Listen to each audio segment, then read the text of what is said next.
Une semaine après une nuit de violence meurtrière, le calme est revenu dans le village de Nayo, localité située dans la région du Haut-Sassandra, à une dizaine de kilomètres de Saïwa, dans le département d'Issia.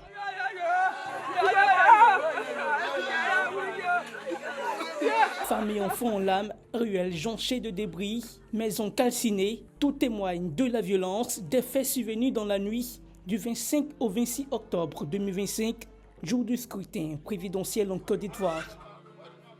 Ils ont volé tout ce qu'il y a dans la maison, ils ont cassé, congélateur la maison, ils ont cassé, ils ont tout pris, mes assiettes, mes pailles, tout, ils ont tout pris ici. Quand ils ont fini, ils ont tout pris. Et ils ont brûlé.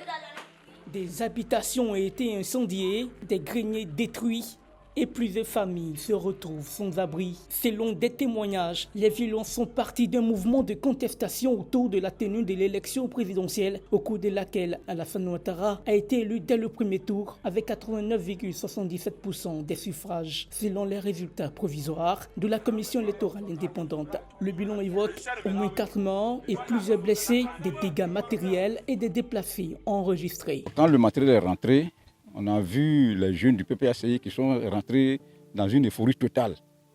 Ils ont commencé à bloquer les voies d'accès au campement. Donc, ils sont allés bloquer le carrefour parce qu'ils ne veulent pas, ils ne voulaient pas du vote. Donc, ils sont allés véhiculer des messages même pour dire que les militants du RADP sont en train de voter au siège de la CEI.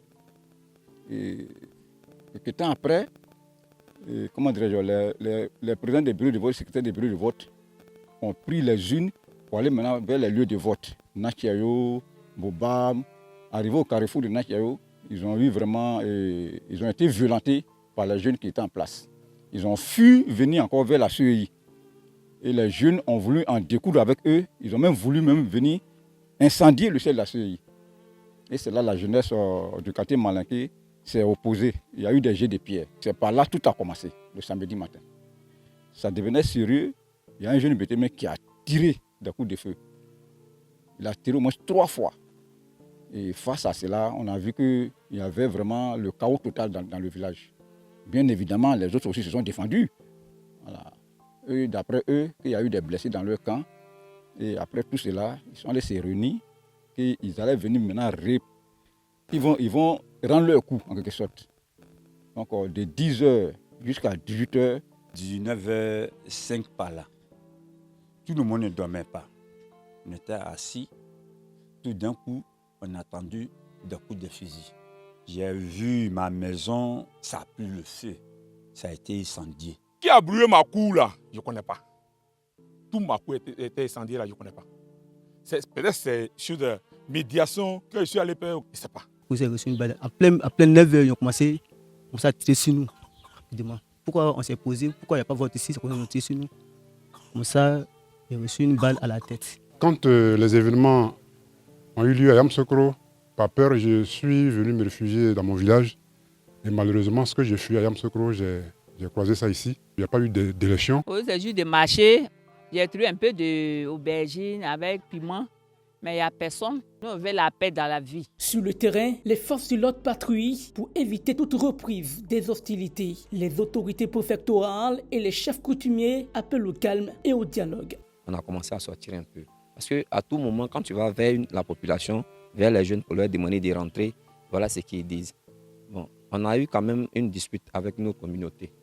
Et nous tous, il y a des blessés, il y a des décès. Mais ce qu'ils avaient avant de nous blesser, nous tuer, là, ils ont encore ça. Non, il faut un désarmement. Ils se disent quoi? Quand ils vont venir, ces mêmes personnes qui avaient les armes les possèdent encore.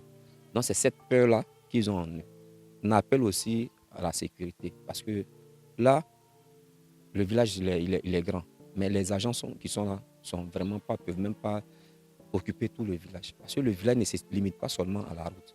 On doit ensemble vraiment dire Yako à tous ceux qui ont perdu leurs parents, tous les blessés et tous ceux qui sont victimes. Vraiment, je vais lancer un message à ma jeunesse de la sous-préfecture de Nayo. Il ne faudrait pas que la politique nous divise.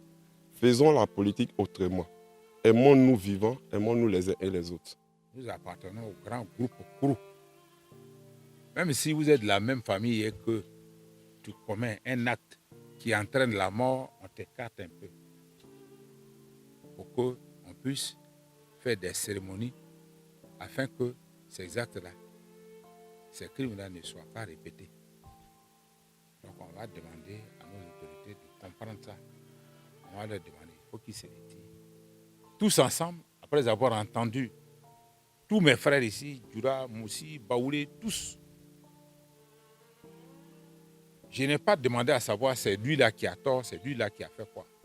J'ai payé un bœuf blanc pour conjurer le sort. Nous tous ici, on a bu, on a mangé ensemble. Ça m'étonne que ce genre de cas-là soit répété. Et la veille des élections, j'ai instruit mon adjoint d'appeler tout le monde pour les attendre et leur donner les consignes. On ne veut pas ça. Il n'y a pas quelqu'un sur cette terre-là qui a fait une demande express à Dieu pour dire que moi je viens de Nayo.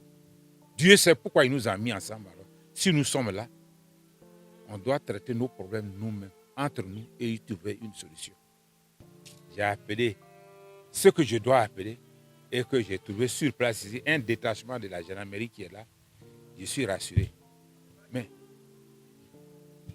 il y a encore des gens dont les maisons sont détruites et des gens qui sont entrés à Brousse, d'autres sont blessés là-bas. Nous sommes à la retraite, on cherche. Mais Dieu aidant, je pense qu'on va les retrouver et on va faire ce qui est possible de notre mieux.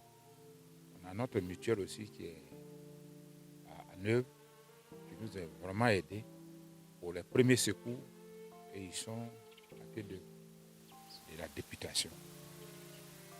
Ce que je demande au président de la République, qu'il protège tout le monde. Il lui suffit d'un petit regard, qu'il jette un regard ici. C'est lui notre espoir. À Nayo, les habitants tentent de panser le plaie. Ils espèrent que la paix reviendra durablement dans le village. Le gouvernement a annoncé l'ouverture d'une enquête afin de déterminer les causes exactes de ces violences et de situer les responsabilités.